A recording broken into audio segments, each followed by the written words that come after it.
창세기 10장과 11장이 가지고 있는 중요한 의미는 대홍수 이후의 새 세상의 시작과 위대한 조상 아브라함을 연결해주는 다리라는 점입니다.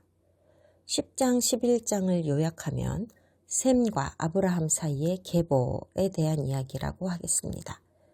노아의 혈통이 이제는 세 부류로 나뉘고 선택되고 구별되어서 이제 각자의 운명을 걷기 시작했습니다. 각자가 걸어야 할 이 운명은 노아가 각 아들에게 내린 축복과 저주에 근거하였습니다.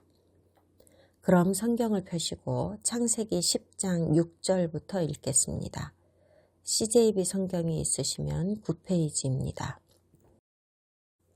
함의 아들은 구스와 미스라임과 붓과 가나안이요 구스의 아들은 스바와 하윌라와 삽다와 라하마와 삽드가요 라하마의 아들은 스바와 드단이며 구스가 또 니므롯을 낳았으니 그는 세상의 첫 용사라. 그가 여호와 앞에서 용감한 사냥꾼이 되었으므로 속담에 이르기를 아문은 여호와 앞에 니므롯같이 용감한 사냥꾼이로다 하더라. 그의 나라는 시날 땅의 바벨과 에렉과 악갓과 갈레에서 시작되었으며 그가 그 땅에서 아수르로 나아가 니느웨와 르호보들과 갈라와 및 니느웨와 갈라 사이에 레센을 건설하였으니 이는 큰 성읍이라. 미스라임은 루딤과 아나밈과 르하빔과 납도힘과 바드루심과 가슬루힘과 갑도림을 낳았더라. 가슬루힘에게서 블레셋이 나왔더라. 가나안은 장자 시돈과 헷을 낳고 또 여부스 족속과 아모리 족속과 기르가스 족속과 히위 족속과 알가 족속과 신 족속과 아르와 족속과 스말 족속과 하마 족속을 낳았더니 이후로 가나안 자손의 족속이 흩어져 나아갔더라. 가나안의 경계는 시돈에서부터 그라를 지나 가사까지와 소돔과 고모라와 아드마와 스보임을 지나 라사까지였더라. 이들은 함의 자손이라 각기 족속과 언어와 지방과 나라대로였더라. 셈은 에벨 온 자손의 조상이요 야벳의 형이라.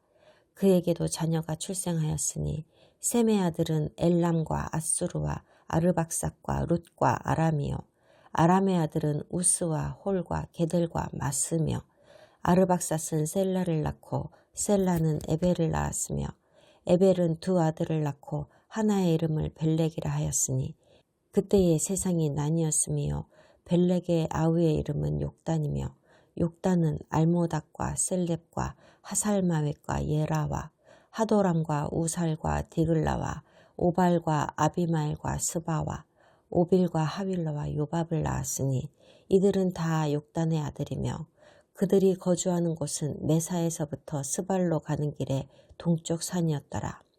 이들은 셈의 자손이니 그 족속과 언어와 지방과 나라대로였더라. 이들은 그 백성들의 족보에 따르면 노아 자손의 족속들이요 홍수 후에 이들에게서 그 땅의 백성들이 나뉘었더라. 한 가지 확실히 해두겠습니다. 노아의 아들은 셈, 함, 야벳뿐만이 아니었습니다. 그들은 무슨 이유에서인지 여러 명의 형제들 중에서 짜딕, 즉 의로운 사람들로 선택받았습니다. 대홍수에서 살아남은 8명은 새로운 세상에서 인구를 늘려가야 할 책임이 있었습니다. 노아는 홍수가 시작될 때까지 600여 년을 사는 동안 수많은 아들과 딸을 낳았을 것입니다.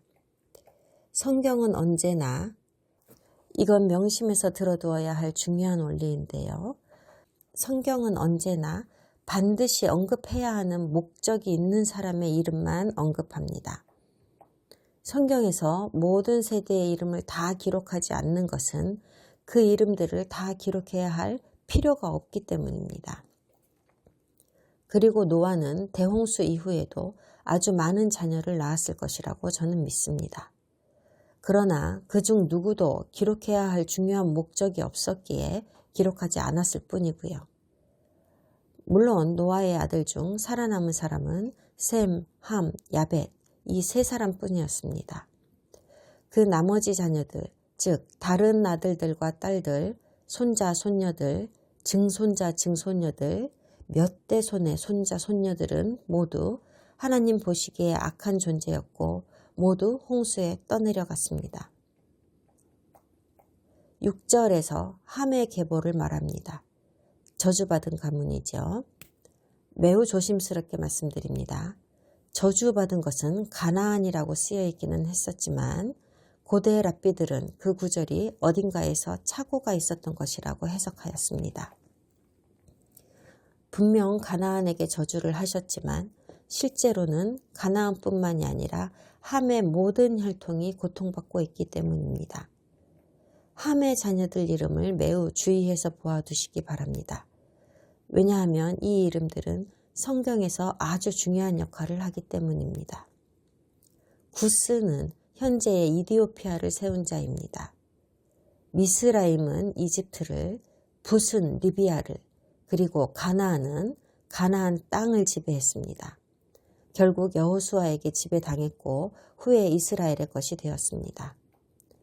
가나안의 후손은 중동과 아시아의 많은 민족이 되었습니다. 심지어 아랍 민족도 이 가나안에 속한다고 알고 있는 사람도 있을 정도입니다. 아닙니다. 아랍 민족은 셈의 혈통입니다. 함의 혈통이 아닙니다. 구스가 그 악명 높은 니므롯의 아버지라고 합니다. 아마 놀랄 분도 계시겠지만 니므롯은 흑인입니다. 이것은 전혀 추측성의 말이 아닙니다. 수천 년 동안 발견된 수많은 조각상이나 동판이나 벽화 등에서 묘사하고 있는 니므롯은 언제나 검은 피부에 흑인의 골격을 하고 있습니다.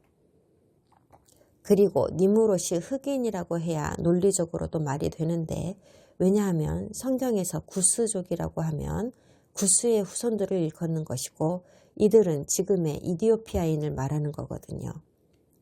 일반적으로 이디오피아 사람들은 흑인입니다.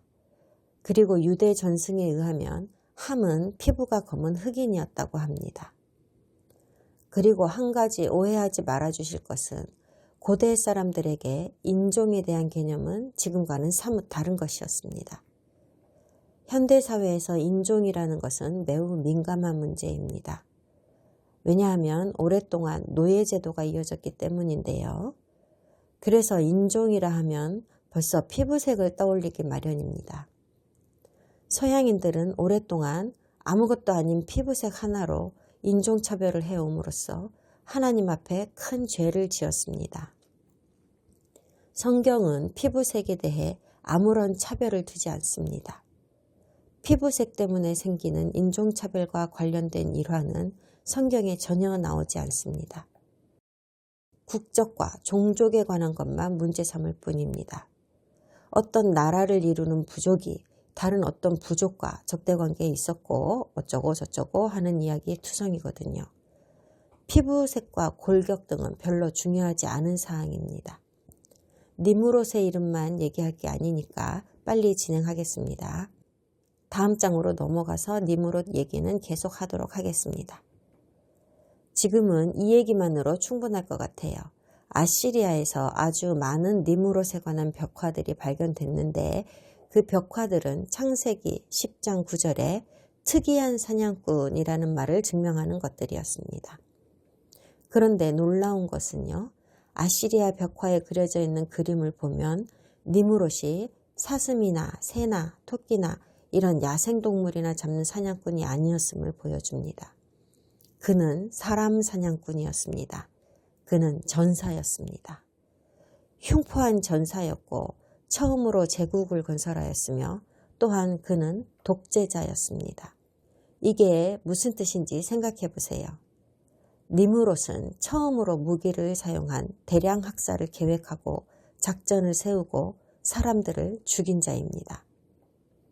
어딘가에서 전쟁이 시작되었습니다. 세상에 첫 번째 전쟁이 있었습니다.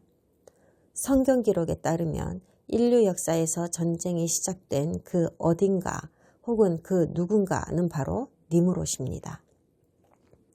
그리고 처음으로 세운 제국의 이름은 바로 바벨, 즉 바빌론입니다. 이것은 고대 바빌론을 말하는 것으로 수세기 후에 느부갓네살이 세우는 그 바빌론하고는 다릅니다. 니므롯 시대의 바빌론은 시날 땅에 있었습니다. 아브라함이 나온 곳에서 약간 서쪽 지역이며 현재의 이라크가 위치해 있는 곳입니다. 니므롯이 다른 세 개의 큰 성과 더불어 바빌론을 설립했습니다. 다음 구절을 보면 히브리어를 직접 번역한 CJB 번역본에서는 아수르로 나아가가 아니라 아수르, 즉 에셔가 그 땅에서 나가서 니느웨를 건축했다고 되어 있습니다. 니느웨는 아시리아의 제국의 심장이지요. 바벨론의 경우와 마찬가지로 아수르 일당들도 아시리아에서 세 개의 큰 성을 더 건축했다는 뜻인데요. 갑자기 아수르, 에셔라는 이름이 등장했어요. 그는 누구인가요? 아수르는 니므롯의 아시리안 이름입니다. 니므롯은 바빌론식 이름이고요. 그러므로 11절은 여전히 같은 사람인 니므롯에 대해 말하고 있는 겁니다. 바빌론에서 아수르로 배경이 달라지며 언어가 달라져서 이름이 달라진 것뿐입니다. 성경에 나오는 이름들의 비밀을 알려드릴게요. 사람들의 이름이 3개나 4개의 다른 이름으로 나올 때가 있습니다. 이것은 그가 어느 나라에서 살았는가, 혹은 성경에 쓰여진 시기가 어느 시대인가, 혹은 어느 나라의 문화로 그 사람에 대해 기록하였는가에 따라 같은 사람의 이름이 달라지기 때문입니다. 오늘날의 릭이라는 이름이 리키라는 영어식 별명으로 불리지만 이 이름을 정식 영어로 부르면 리차드입니다. 스페인어로는 리차드가 리카르도로 불리고 브라질에서는 헤카르도라고 불리지만 모두 같은 이름입니다. 나라와 지방과 도시에 따라서 그리고 언어와 문화가 변천함에 따라 이름이 달리게 불리웠지만 사실은 같은 사람 혹은 같은 도시를 이야기할 때가 허다합니다. 13절은 현재 우리 시대에 일어나고 있는 중요한 일들의 실마리가 되는 구절입니다. 악한 자의 혈통인 함의 아들 미스라임이 루딤의 아버지라고 하지요. 가슬루힘에게서 필리스틴이 나왔습니다. 그리고 이 필리스틴, 블레셋은 현대의 팔레스타인이라고 불리는 사람들의 조상입니다. 오늘날의 팔레스타인 사람들은 스스로를 블레셋의 후손이라고 주장하는데 블레셋은 함의 후손입니다. 하지만 모두가 다 그런 건 아닙니다. 몇몇 팔레스타인 사람들은 그럴 수도 있습니다만 사실 우리가 매일 텔레비전으로 보고 있는 이스라엘과 대적하는 그 팔레스타인 사람들은요, 사실 아랍 민족입니다. 이들은 70년에서 100년쯤 전에 거룩한 땅에서 유대인이 운영하는 농장이나 공장 일을 하려고 중동에서 온 아랍 민족 사람들입니다. 그리고 이 아랍 민족은 함의 혈통이 아닙니다. 셈의 혈통입니다. 이스라엘 민족하고 똑같이요. 그런데 이 사람들 중 많은 이들이 이스라엘 사람들을 미워하게 되었고 그래서 스스로 팔레스타인이 되고자 결정한 겁니다. 성경시대에 이스라엘의 주적이었던 자들이 팔레스타인이었기 때문입니다. 그런데 그들은 자업자득으로 많은 문제를 낳게 되었어요. 그걸로 어떤 물리적인 문제가 생겨버린 건데요. 그들이 스스로를 블레셋이라고 정의함으로 인해 유대인과 같은 셈의 후손이 아니게 되고 만 거예요. 많은 팔레스타인 사람들이 셈의 선한 혈통이라고 하는 그들의 신분을 포기하고 저주받은 악한 자, 함의 자손이 되어버리고 만 겁니다. 이 결과로 대부분의 아랍 민족이 셈의 하나님 여호와, 야훼, 예호바를 포기할 수밖에 없어진 거지요. 거짓 신인 알라를 위해서 여호와, 야훼, 예호베를 포기한 겁니다. 그래서 그들은 심판을 받을 겁니다. 너무 늦기 전에 그들이 이 사실을 깨우치게 해달라고 기도해야 합니다. 15절에서 18절에 걸쳐 여러 족속이 열거되고 있습니다. 나중에 출애굽기에서 이집트를 탈출하는 장면을 공부할 때 약속의 땅에서 이스라엘을 내쫓으려는 자들에게서 이 이름들을 다시 볼 것입니다. 21절은 의로운 자, 축복받은 셈의 혈통입니다. 정확히 알아두셔야 할 것이 있습니다. 선한 자의 혈통이라고 해서 그 집안 사람 모두가 선한 것이 아니며 악한 자의 혈통이라고 해서 또한 모두가 다 악하지는 않습니다. 함의 자손들이 모두 악한 자의 운명을 타고나지는 않았습니다. 셈의 모든 후손이 다 경건한 것도 아닙니다. 셈의 아들 중에 아수르가 보이지요. 아까 본 그 아수르는 니느웨를 건축한 아수르를 말하고 니무롯의 아시리안 이름이라고 했습니다. 이 아수르는 다른 사람입니다. 이름은 같아도요. 셈의 혈통으로 언급된 이들에 대한 중요한 요점을 말씀드리겠습니다. 셈이 에벨의 아버지이자 조상이라고 쓰여 있습니다. 히브리 역사에서는 매우 중요한 대목인데요. 왜냐하면 이 에벨의 자손 중에서 또 다른 하나님의 아주 중요한 선택이 이루어지거든요. 벨렉과 욕단 사이에서요. 나누시고 구별하시고 선택하시는 원리를 여기서도 볼 수 있습니다. 이 원리는 성경 전체에 걸쳐서 보여지고 있는 우리 인생과도 직접 연결되는 가장 중요한 원리입니다. 벨렉과 욕단은 형제이며 에벨의 아들들입니다. 흥미롭게도 벨렉이란 이름은 구별되다는 뜻이에요. 벨렉의 가문에서 아브라함이 나왔습니다. 아브라함은 타락한 인류를 하나님께로 부르시려는 하나님의 계획에 의해서 선택받은 사람입니다. 창세기 11장으로 넘어갑시다. 10장을 조금 더 정리하고 싶은데 일단 11장을 읽겠습니다. CJB 성경이 있으시면 10페이지입니다. 온 땅의 언어가 하나요 말이 하나였더라. 이에 그들이 동방으로 옮기다가 시날 평지를 만나 거기 거류하며 서로 말하되 자 벽돌을 만들어 견고히 굽자 하고 이에 벽돌로 돌을 대신하며 역청으로 진흙을 대신하고 또 말하되 자 성읍과 탑을 건설하여 그 탑 꼭대기를 하늘에 닿게 하여 우리 이름을 내고 온 지면에 흩어짐을 면하자 하였더니 여호와께서 사람들이 건설하는 그 성읍과 탑을 보려고 내려오셨더라. 여호와께서 이르시되 이 무리가 한 족속이요 언어도 하나이므로 이같이 시작하였으니 이후로는 그 하고자 하는 일을 막을 수 없으리로다. 자 우리가 내려가서 거기서 그들의 언어를 혼잡하게 하여 그들이 서로 알아듣지 못하게 하자 하시고 여호와께서 거기서 그들을 온 지면에 흩으셨으므로 그들이 그 도시를 건설하기를 그쳤더라. 그러므로 그 이름을 바벨이라 하니 이는 여호와께서 거기서 온 땅의 언어를 혼잡하게 하셨음이니라. 여호와께서 거기서 그들을 온 지면에 흩으셨더라. 셈의 족보는 이러하니라.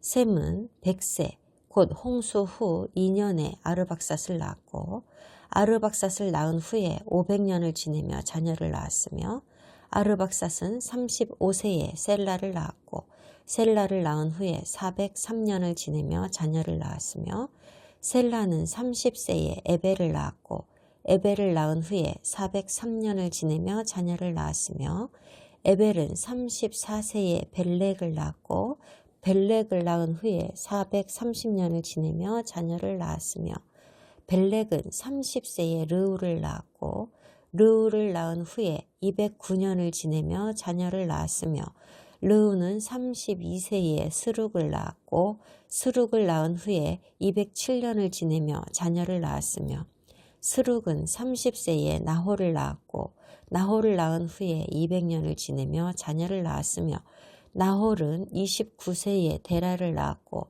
데라를 낳은 후에 119년을 지내며 자녀를 낳았으며 데라는 70세에 아브람과 나홀과 하란을 낳았더라. 데라의 족보는 이러하니라.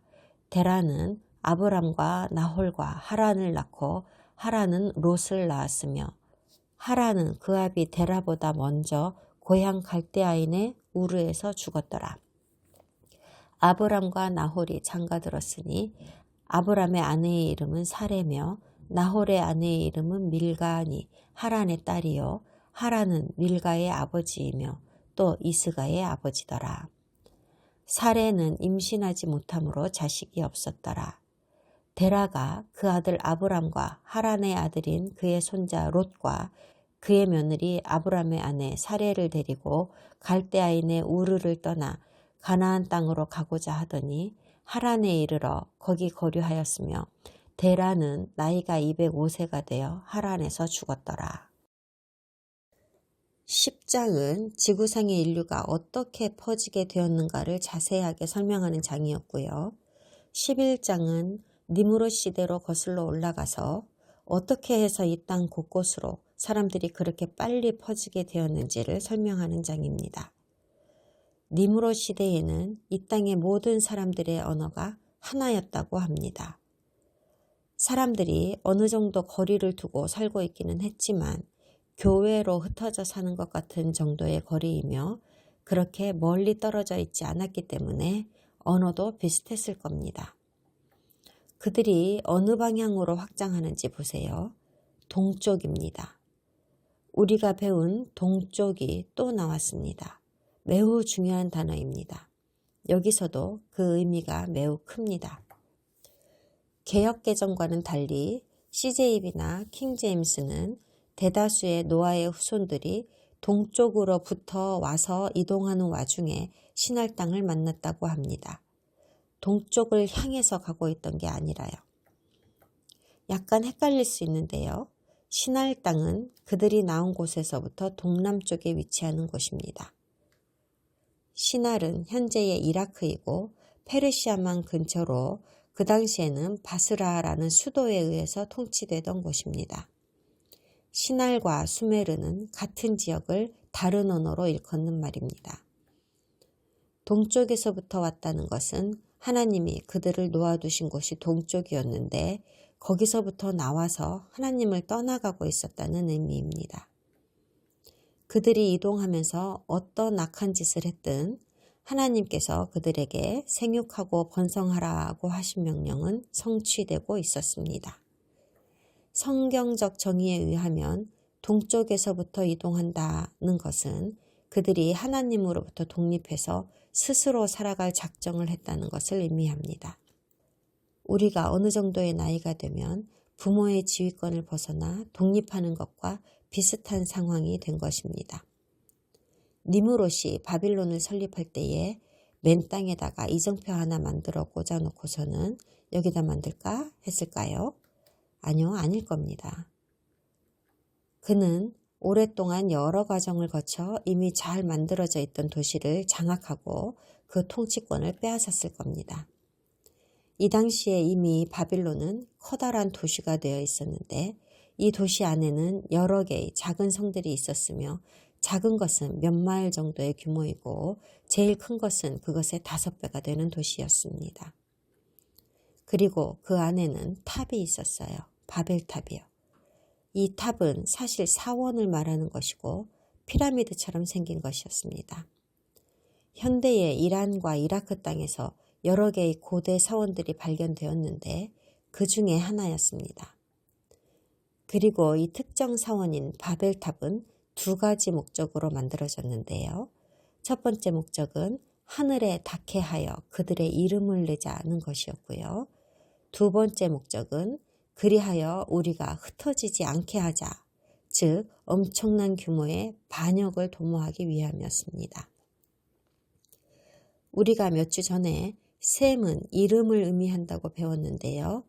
여기 니므롯을 따르는 자들이 그들의 이름을 내자라고 하는 구절에도 셈이라는 단어가 쓰였습니다. 여기에 쓰인 이 이름이라는 것은 엘리자벳이나 밥이나 프레드 같은 이름이 아닙니다. 히브리어 셈은 평판이라는 뜻으로 힘, 권력 등을 함축하는 단어입니다. 예를 들어 니므롯은 특이한 사냥꾼이라 불렸는데 특이한 사냥꾼이 그의 평판이라는 것이죠. 그러므로 그들의 이름을 내기 위해 탑을 만들었다는 것은 그들의 힘을 과시하고자 했다는 의미입니다. 그들의 힘을 하나님께 보여주고 싶었던 이유는 이제 더 이상 하나님께 순종하고 따르지 않겠다는 뜻이고 더 이상 흩어지지 않겠다는 의도가 들어있는 것이었습니다. 게다가 어떤 사람이 통치자가 되고 싶다면 이 경우에는 니무롯이죠. 그가 다른 사람들을 복종시킬 수 있는 힘이 있다는 것을 보여주어야 했습니다. 노아의 시대에 들어와서 인간들은 널리 흩어지게 되었고 세상에 충만하게 번성하였는데 이것은 하나님의 명령대로 된 것이었습니다. 이 명령은 잊혀지지도 않았고 없어지지도 않았습니다. 단지 무시되었을 뿐입니다. 니무롯이 통치하면서 널리 퍼지라고 하신 하나님의 명령은 완전히 무시되어 버렸습니다. 4절에 보면 온 지면에 흩어짐을 면하자고 합니다. 이 고대 바빌론 사람들의 생각은 이랬습니다. 하나님이 하늘에 계셔? 그래서 우리 인간이 이 훌륭한 지능으로 하늘에 닿는 탑을 만들고 우리도 올라가면 되지. 거기 올라가서 하나님한테 우리 일은 우리 힘과 우리 지혜와 우리 돈으로 우리가 원하는 대로 더 이상 흩어지지 않고 우리끼리 똘똘 뭉쳐서 할 테니 상관하지 마시라고 말할 것이다. 이 말을 듣는 여러분도 아무도 자기를 우습게 보지 못하게 나의 노력으로 스스로 자기 이름을 내고 싶으실 겁니다. 지금의 우리가 이들과 많이 다릅니까? 요즘 사람들은 하나님의 법은 이제 구식이고 없어졌다고 말하지 않습니까? 하나님이 주신 법보다 우리는 더 많은 지식을 가지고 있고 우리 문제는 우리가 만든 법으로 해결할 수 있다고 생각하지 않습니까? 그분과 그분의 법에 의지하는 사람들은 우리 현대 인류에게는 구식이고 방해만 되니까 이제 그만하자. 우리는 그분의 도움이나 율법이 필요 없다. 그 고리타분한 구석기 시대의 율법은 필요 없다. 우리는 우리 상황에 맞게 우리가 법을 정할 수 있다. 생명, 우리도 우리 설계도대로 생명을 창조할 수 있다. 결혼? 꼭 남자와 여자가 해야 되나? 오래전 발상이지. 우리는 그럴 필요가 없지. 니무롯이 했던 짓과 현대를 사는 세속적인 인류가 하는 짓이 뭐가 다릅니까? 5절은 은유법을 사용했습니다. 하나님께서 탑을 보시려고 강림하셨더라.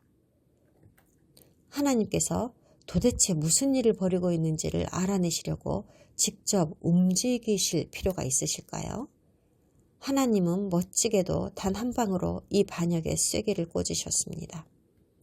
남의 말을 못 알아들으니 하나의 팀을 만들 수도 없고 아무것도 지을 수도 없었습니다. 그건 그렇고 고대 언어를 연구하는 언어학자들이 최근에 이런 결론을 내렸는데요. 세상의 모든 언어는 한 언어에서 갈라져 나왔다는 것입니다. 세상의 모든 언어가 정확히 어느 지역의 어느 언어에서 갈라져 나왔는지는 여전히 연구 중에 있습니다. 11장 말씀을 보면 더 이상 연구할 것도 없는데 말입니다. 6절을 봅시다. 히브리어로 쓰인 매우 중요한 구절인데요. 하나님께서 내려오셔서 인간들이 무엇을 하고 있는 것을 보셨다고 하나요? 통합입니다. 인간의 통합을 보셨습니다. 그들이 하나의 언어를 말하면서 하나로 단결되었습니다. 통합은 히브리어로 에하드입니다. 하나님 자신의 속성을 표현하는 단어 중 하나입니다. 인간은 본래가 유기적으로 연결되어 있는 존재입니다. 그러면서 또한 분리될 수도 있습니다. 그러나 하나님은 이렇게 통합하는 것을 기뻐하지 않으셨습니다. 사람들이 서로 단합해서 무엇을 하려는 걸까요? 모든 강단이나 교회, 국가 차원에서도 툭하면 외치지요. 통합, 통합, 통합. 많은 교회에서 외치고 있는 통합은요, 잘못된 교리입니다. 여기 바벨의 지도자들은 그들이 좋고 옳다고 여기는 목적과 비전이 있었습니다. 그 목적을 위해 모두가 합심 단결하였고 통합으로 이어졌습니다. 성경을 읽어보면 하나님은 통합을 원하지 않으신다는 걸 알 수 있습니다. 그분은 나누고 선택하고 구별하시기를 좋아하십니다. 나중에 이스라엘이 이집트에서 나오는 장면이랑 레위기에서 율법을 주시는 장면을 보면 여호와께서는 계속해서 자신의 백성을 거룩하지 못하고 부정한 사람들에게서 분리해내시는 걸 볼 수 있습니다. 음식이나 동물들 그리고 행동들도 정결하고 부정한 것으로 구분하십니다.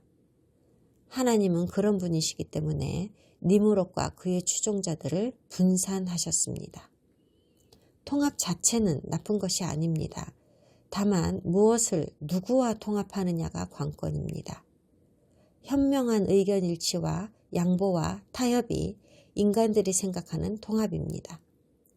일반적으로 전 기독교에서 주관하여 전 세계적으로 행해지고 있는 손에 손을 잡는 종교 통합이나 그런 것을 사람들은 통합이라고 생각합니다. 하나님께서 요구하시는 통합은 하나님 안에서의 통합입니다. 한 사람 한 사람이 그리스도의 손을 잡아서 그리스도로 인해 모두가 하나로 연결되는 통합입니다. 그리스도가 통합의 중심점이 되기를 원하십니다. 타협이나 의견의 일치, 규정에 의한 일치 따위와는 전혀 상관이 없는 것입니다. 이 아름다운 원리의 그림이 수천 년 후에 정반대되는 사건으로 입증되는 것을 볼 수 있습니다. 반대급부의 원리 기억하시죠? 이 우주에 존재하는 모든 것에는 반드시 반대급부가 있습니다. 과학자들은 이 원리를 필연적 결과라고 표현합니다.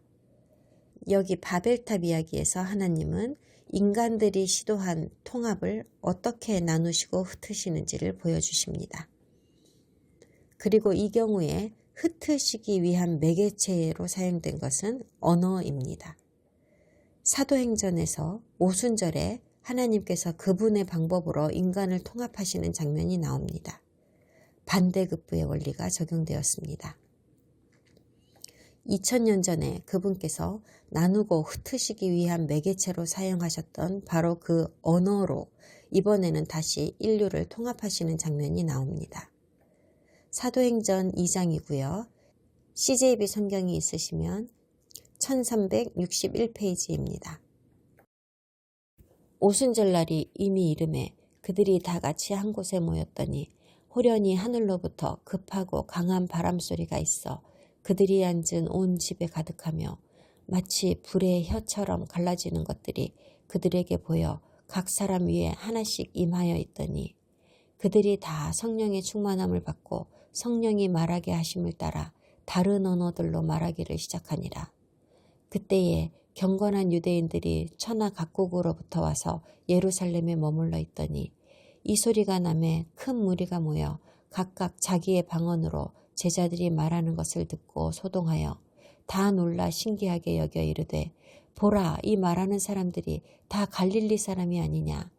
우리가 우리 각 사람이 난 곳 방언으로 듣게 되는 것이 어찌 됨이냐. 우리는 바데인과 메데인과 엘람인과 또 메소포타미아, 유대와 갑바도기아, 본도와 아시아, 부르기아와 밤빌리아, 애굽과 및 구레네에 가까운 리비아 여러 지방에 사는 사람들과 로마로부터 온 나그네 곧 유대인과 유대교에 들어온 사람들과 그레데인과 아라비아인들이라. 우리가 다 우리의 각 언어로 하나님의 큰 일을 말함을 듣는도다 하고 다 놀라며 당황하여 서로 이르되 이 어찌 된 일이냐 하며 또 어떤 이들은 조롱하여 이르되 그들이 세술에 취하였다 하더라. 베드로가 11사도와 함께 서서 소리를 높여 이르되 유대인들과 예루살렘에 사는 모든 사람들아 이 일로 너희를 알게 할 것이니 내 말에 귀를 기울이라. 때가 제3시니 너희 생각과 같이 이 사람들이 취한 것이 아니라 이는 곧 선지자 요엘을 통하여 말씀하신 것이니 일렀으되 하나님이 말씀하시기를 말세에 내가 내 영을 모든 육체에 부어주리니 너희의 자녀들은 예언할 것이요 너희의 젊은이들은 환상을 보고 너희의 늙은이들은 꿈을 꾸리라. 그때에 내가 내 영을 내 남종과 여종들에게 부어주리니 그들이 예언할 것이요 또 내가 위로 하늘에서는 기사를 아래로 땅에서는 징조를 베풀리니 곧 피와 불과 연기로다. 주의 크고 영화로운 날이 이르기 전에 해가 변하여 어두워지고 달이 변하여 피가 되리라. 누구든지 주의 이름을 부르는 자는 구원을 받으리라 하였느니라. 오순절과 바벨탑 사건의 놀라운 연결고리가 보이십니까? 탑에서는 인간들이 서로 소통할 수 없도록 서로 다른 언어를 주심으로써 인간들이 원했던 통합을 깨뜨려 버리셨고, 인간의 통합이란 쓸데없고 제한적이라는 사실을 알게 하셨습니다. 사람의 영으로 바벨탑을 만들었고 사람의 영으로 정의하는 통합이 있었습니다. 오순절에는 하나님의 성령이 인간에게 부어졌고 하나님의 영 안에서 그들은 통합되었습니다. 이것은 타협이나 일치가 아니었습니다. 여기에서 이루어진 통합이란 육체적인 통합이 아니라 영적인 통합이었습니다. 하나님은 그들에게 한 번도 말해본 적도 없고 이해할 수도 없었던 언어를 이해하는 능력을 주셨습니다. 이는 바벨탑에서 그들이 도무지 서로 이해하지 못하게 만드신 것과 완전히 반대되는 상황입니다. 니므롯에 관해 좀 더 이야기해 봅시다. 니므롯은 실제로 존재했던 말 그대로 실존 인물입니다. 하지만 그는 또한 하나의 유형이기도 합니다. 그는 세상 지배를 꿈꾸는 자라는 유형을 보인 첫 번째 사람이었습니다. 그리고 이 유형은 세상 지배를 꿈꾸는 마지막 사람에게서 나타납니다. 바로 적그리스도입니다. 니므롯은 사탄에게 점령당하여 오직 악한 본성만을 가지게 된 죄의 사람입니다. 니므롯 이후에도 니므롯 같은 유형의 사람들이 많이 등장합니다. 바로 안티오쿠스 에피파니스, 네로 황제, 히틀러 등등 아주 많습니다. 죄의 사람이면서 율법 없는 자의 정점을 이루는 자는 짐승이라 불리우는 적그리스도입니다. 물론 이 유형과 완전히 반대되는 분이 계시죠. 예슈아, 예수 그리스도께서는 온전히 선만을 취하시고 하나님과 하나 되시는 분이십니다. 저주받은 함의 자손인 니므롯은 구스의 아들이고 역사적으로 제일 처음 제국을 건설한 사람입니다. 그는 처음으로 동물 사냥꾼이 되었을 뿐만 아니라 인간을 사냥하고 지배하고자 했던 사람입니다. 그는 또한 처음으로 성벽으로 둘러싼 도시도 만들었는데 이것은 그가 전쟁을 발명했다는 중요한 단서가 됩니다. 우리가 사는 도시 주변에 성벽을 쌓는 이유는 단 하나입니다. 자기 방어이지요. 어떻게 하면 밖으로 나가서 남을 습격하고 정복한 후에 혹은 전쟁에서 후퇴하여 안전하게 돌아와서 남들은 나를 공격하지 못하게 할 수 있겠습니까? 성을 지어야죠. 니므롯은 세미라미스와 결혼합니다. 니므롯이 죽은 후에 그의 아내는 니므롯을 신이라고 선포합니다. 그리고 그 신과 이 땅에서 결혼했던 아내로서 자기를 하늘의 여왕으로 승격시킵니다. 그들에게는 담무스라는 이름의 아들이 있었습니다. 담무스는 니므롯의 부활체이며 니므롯이 환생한 것이라고 여겨졌습니다. 그래서 이제 담무스는 사람의 모습을 한 신이 되었고 통치자가 되었는데 사실은 그는 니므롯이라는 거죠.